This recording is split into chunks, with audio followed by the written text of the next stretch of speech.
Ryan Gravenberch, who did so much good for Liverpool last season, he's added goals to his game as well in the early stages of this one. No, he has, and a lot of people will probably think, well, why is Gravenberch in there? But as you said, the goals he's added to his games is brilliant, especially when he's meant to be as the number 6. The way Liverpool are struggling in that position at the moment is because the midfield is not clicking altogether. So obviously everyone's going to say, well, why are you picking him up? But look at all of his passes, successful passes as well, and he's adding goals. And I still think he's such an important player to Liverpool, and he is going to be for the rest of the season. But you can't get away from Hugo Ekitike for what he's done. Who's your number 1, Ekitike? Out of the 5, yeah, for what he's done for Liverpool. For what he's done since he's come in, with all the talk as well about Alexander Isak coming in, whilst the time he's playing, big money, he's going to be the big money signing. Hugo Ekitike has just gone about his business fine, scoring the goals and answered his own. So you've gone for someone that doesn't even start? Hugo Ekitike has been phenomenal for Liverpool. Yeah, but he's on the bench now, isn't he? Yeah, but now it's got to go on to the point now of Alexander Isak. If he doesn't start firing quickly, and that includes his international break as well, he's got to be the main man to go to. Is that worrying then, Isak? Are you saying if he doesn't start firing? No, but I think when is that going to happen? What I'm saying here is that you know what happens go through the summer when you're not doing a pre-season and you're not involved in a first team environment all the time, playing in them games.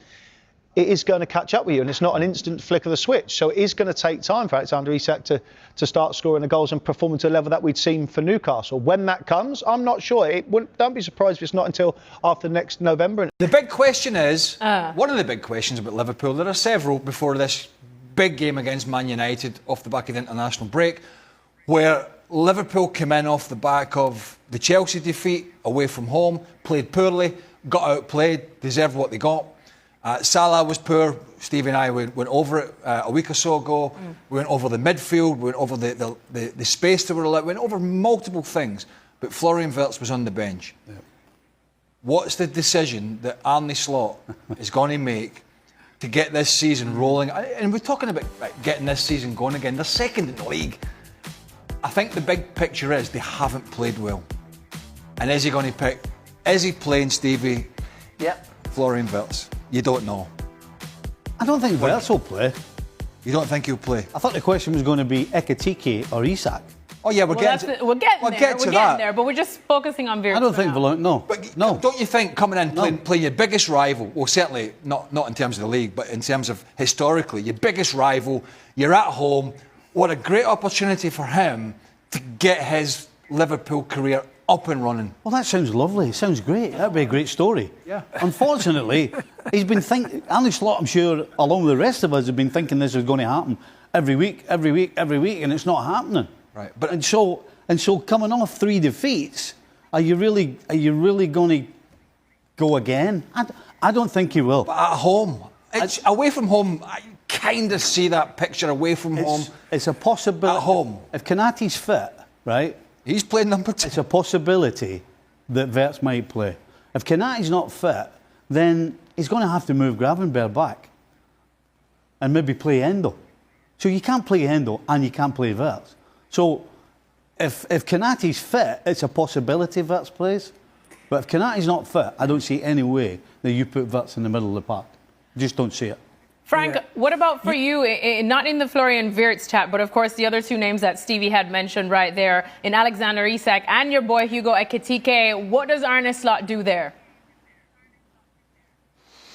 Well, you know what? I want to believe Steve, because last time he made a bet where he said that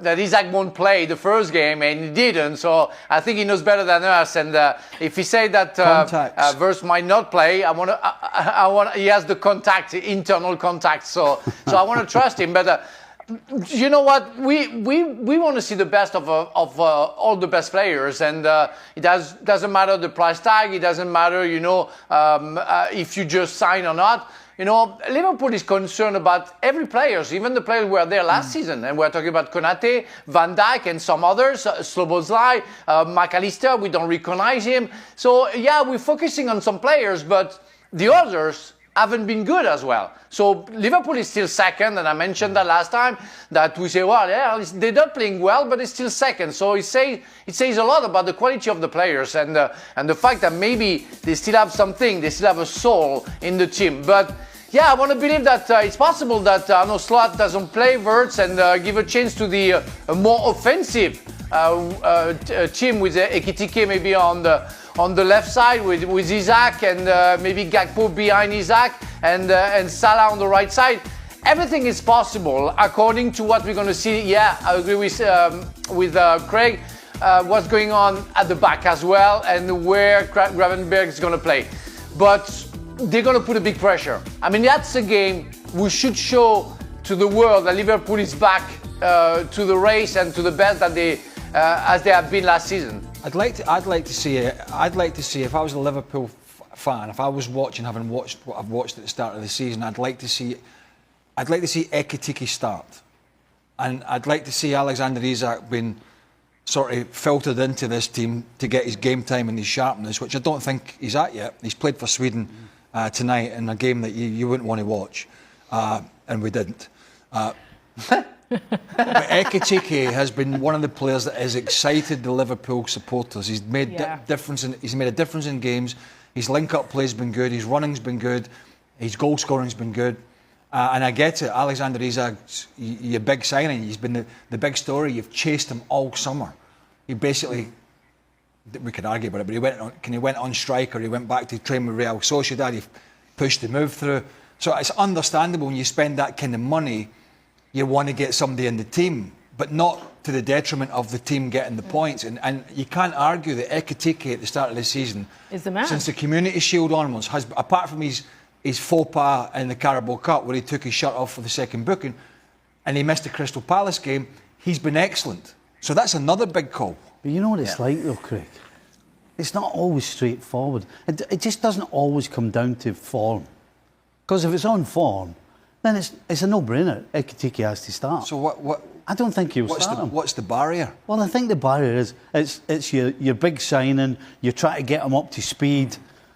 There's always the pecking order, and I think right now that is going to override what Ekitike has, which is wrong, but I think that's going to override what he's done on the field. Because on form, Ekitike does deserve to start. Yeah, but hey, guys. Stevie, that's awful. What you say, I hear you. Sorry, Mario, but I hear you, Stevie.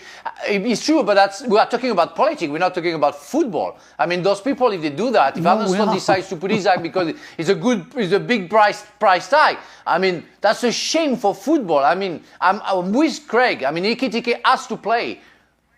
I don't think he will. But you know, I don't disagree, by the way. Sorry, Mario. I don't disagree. Yeah. I know. Yeah, I just don't think he will. No, but I know. Mario? Hey, think about last season. Last season, when this happened at the international break, Slot was in, and he started the game when they came back after the national team break. They lost that game, and the second one, he changed the momentum and he played him. So I think, you understand, looking at him, because I remember the first time it happened to him, it was like me saying, like, it's a new league for him. He just has to adapt. He has to get used to it, stuff like that. The second game, he didn't make that mistake. He played his strongest team. So now, whatever happens now, you understand, coming into this game, okay, I agree, you know, Isak, you know, they did everything to get this player to their team, so it's kind of weird if he wouldn't start. When it comes to Wirtz, he might make that decision because in the middle of the park is exactly where you can really overrun Man United. Because I think if it doesn't click well in the middle for Man United, that's where they can win the battle. So I think for Liverpool, they will pump that midfield full of energy. So either Wirtz is ready to attack that energy, and if not, they will play their stronger side and will really, try to hurt them as bad as they can.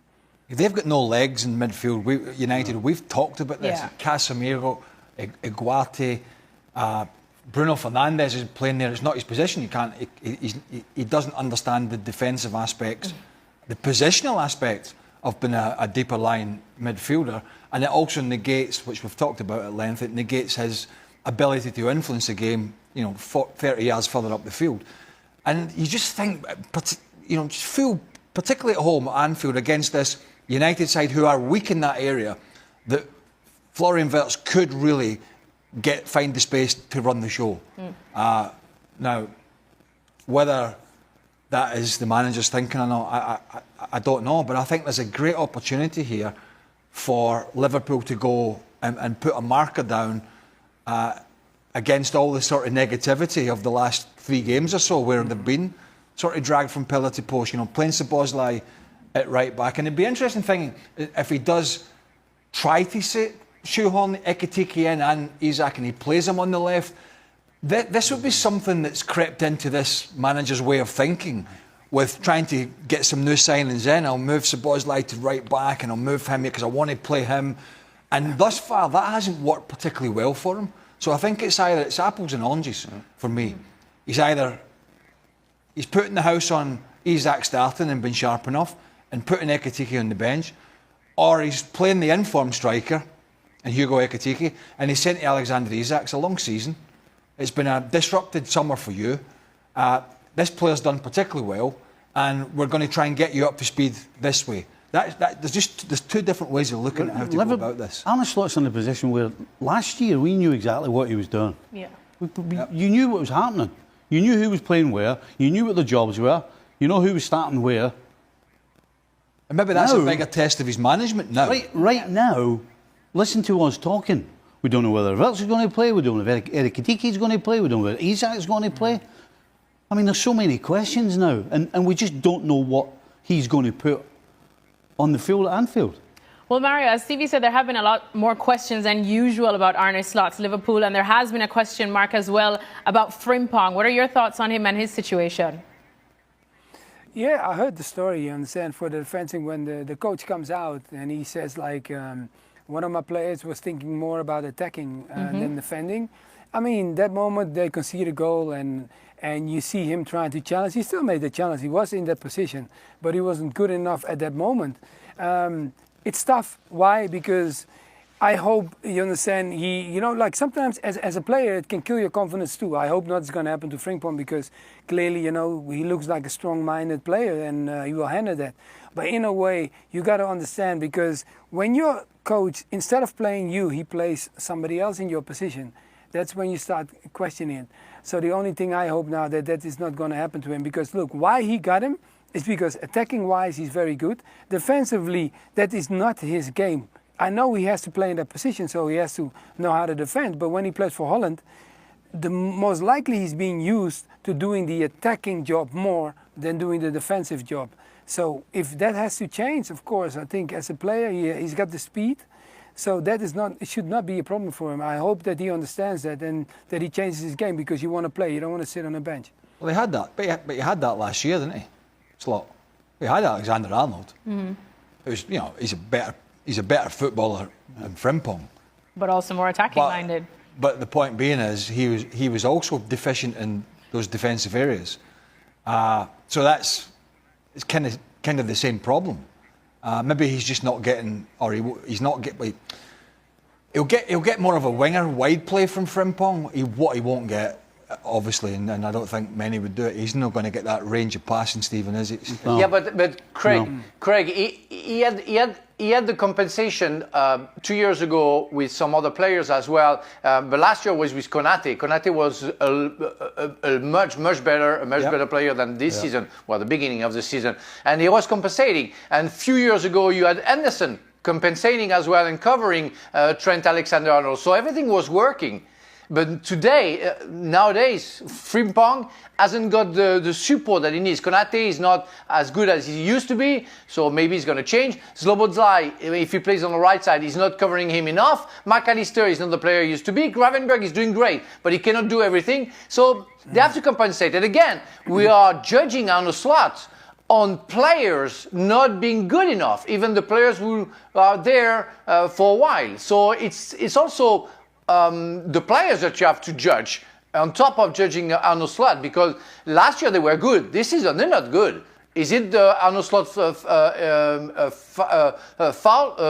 error? I'm not sure about that. It's not 100% Arne Slot.